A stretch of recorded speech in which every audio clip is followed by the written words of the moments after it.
El éxodo venezolano, esa es la noticia.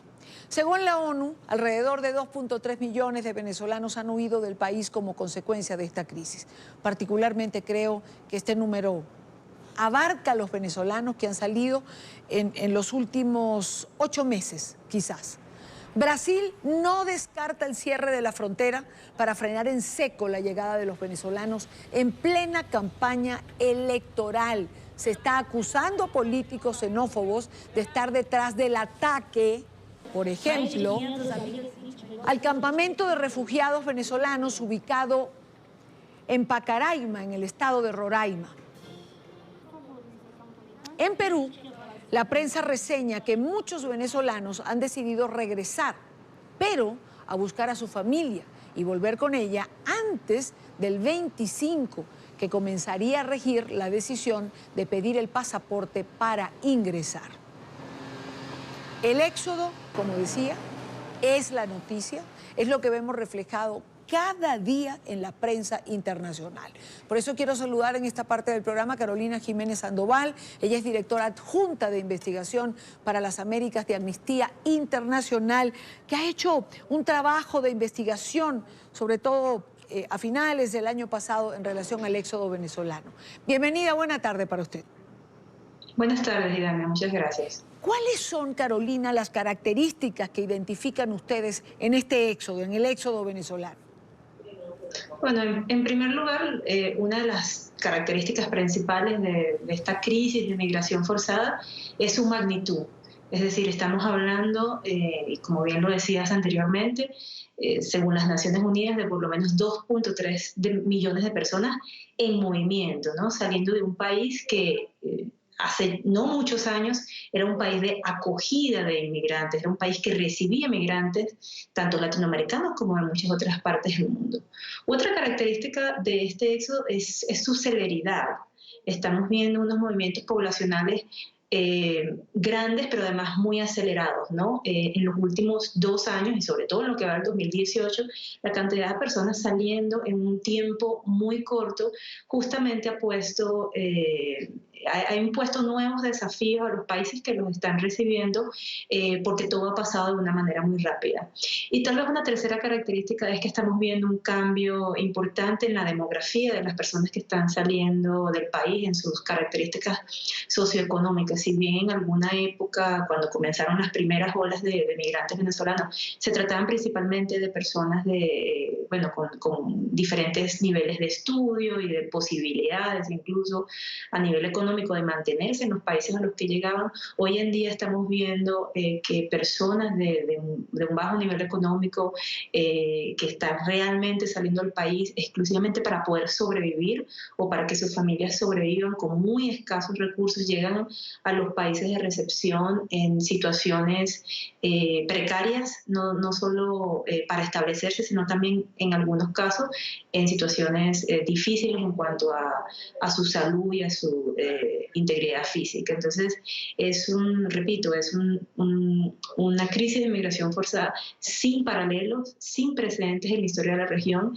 que se caracteriza por lamentablemente una situación de mucha vulnerabilidad de quienes están saliendo hoy en día en números muy grandes y en tiempos muy cortos.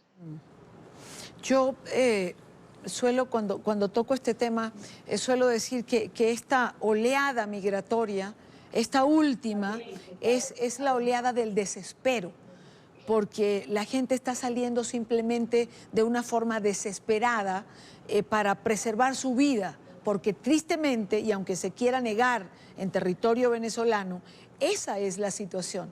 La gente sale para poder comer, la gente sale para poder atenderse médicamente, la gente sale para poder dar a luz, como están haciendo en Brasil, que leía la estadística de que 3 niños nacen por día en territorio brasilero, 3 niños venezolanos.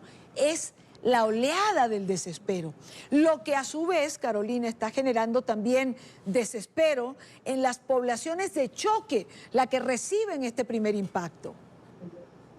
No, sí, muy de acuerdo con esa percepción. Es una oleada de personas que están usando a las fronteras como una salida de emergencia, ¿no? En eso se han convertido las fronteras venezolanas, en salidas de emergencia para una población que se ve obligada a huir, ni siquiera a migrar propiamente dicho, sino a salir del país para poder mantenerse, tanto ellos mismos como a sus familias, ¿no?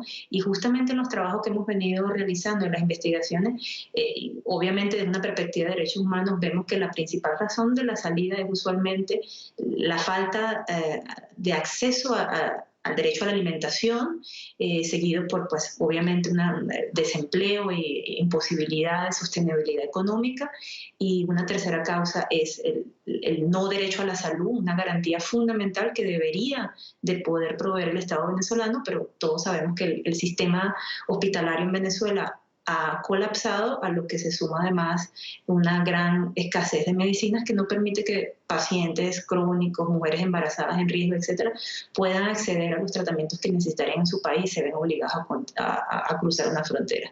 Y efectivamente, como bien lo decía usted, estamos ante una situación que pone a las comunidades receptoras en una situación difícil cuando ven a numerosas personas viniendo de otro país a residenciarse o establecerse en comunidades a veces pequeñas que de por sí tienen graves problemas ellos mismos de acceso a servicios básicos, Claro. Y que efectivamente generan problemáticas diversas. Ahora, dentro de las problemáticas diversas que se pueden generar, por ejemplo, los riesgos en salud para los países receptores, sobre todo hablamos de esta última ola migratoria. Cuando vemos las condiciones hospitalarias que usted ha referido, cuando vemos la falta de medicamentos, la desnutrición, la aparición de enfermedades que en Venezuela habían sido erradicadas y que han sido erradicadas en otros países como Colombia, Perú, Brasil, y hablamos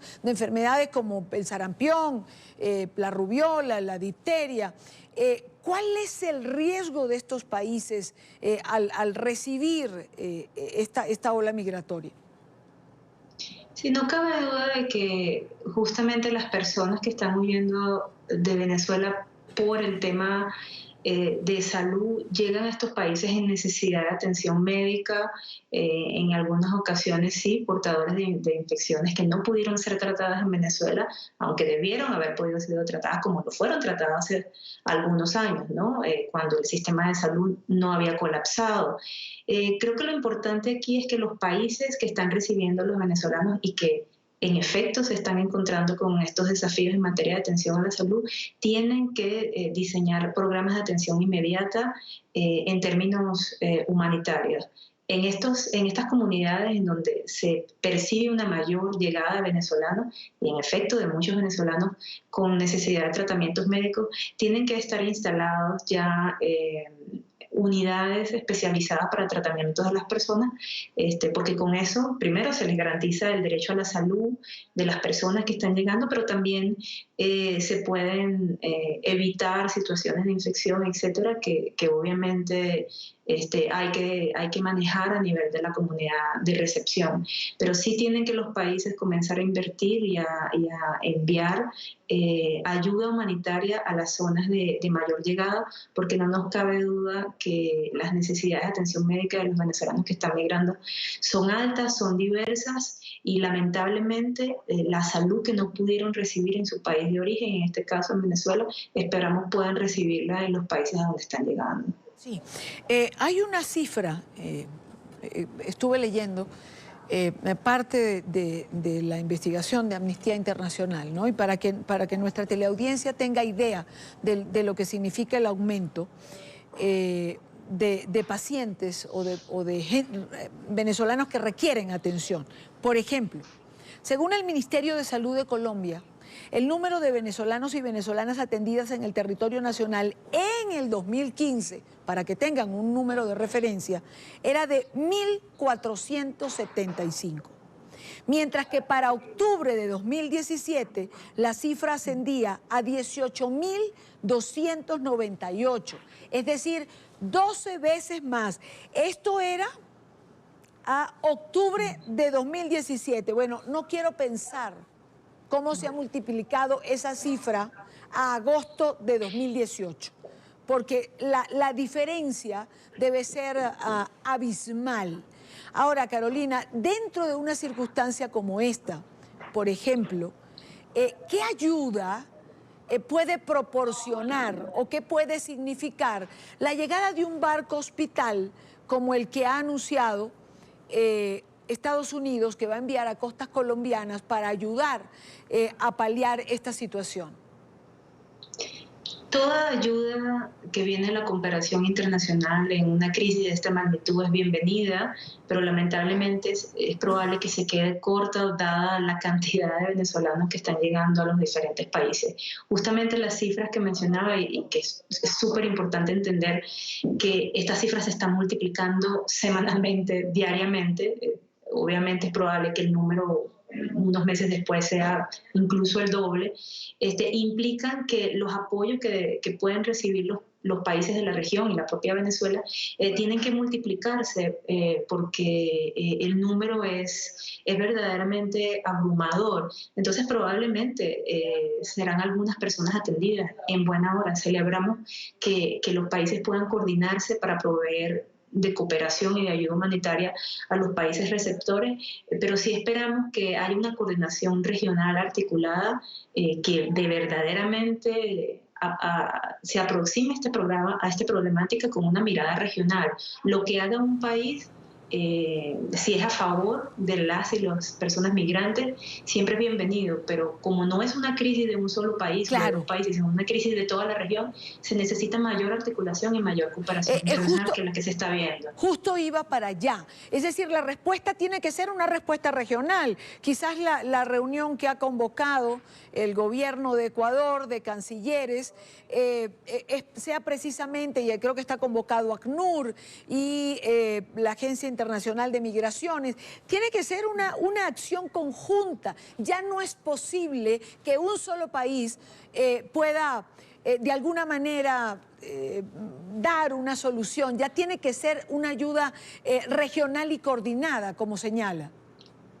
Totalmente de acuerdo. Efectivamente, es un buen primer paso que empiecen a haber foros hemisféricos y reuniones regionales para abordar esta problemática, pero no es suficiente que estas reuniones se convoquen exclusivamente a nivel de los estados y de algunas agencias de las Naciones Unidas. En todos los países de la región hay organizaciones de la sociedad civil, organizaciones no gubernamentales, organizaciones internacionales de derechos humanos que están en este momento apoyando a las personas migrantes que huyen de Venezuela. Y es imperativo que se haga una consulta amplia, una consulta con todos esos actores que están en este momento en el terreno, en la frontera, atendiendo a la población venezolana que está en movimiento y que conoce de primera mano cuáles son sus necesidades. Así que los foros hemisféricos tienen que ser incluyentes y tienen que incluir, insisto, a la sociedad civil organizada que está atendiendo en el terreno a las y los venezolanos. Quiero darle las gracias a Carolina Jiménez Sandoval, directora adjunta de Investigación para las Américas de Amnistía Internacional. De verdad, muchísimas gracias por acompañarnos. Gracias, Diana. Buenas tardes.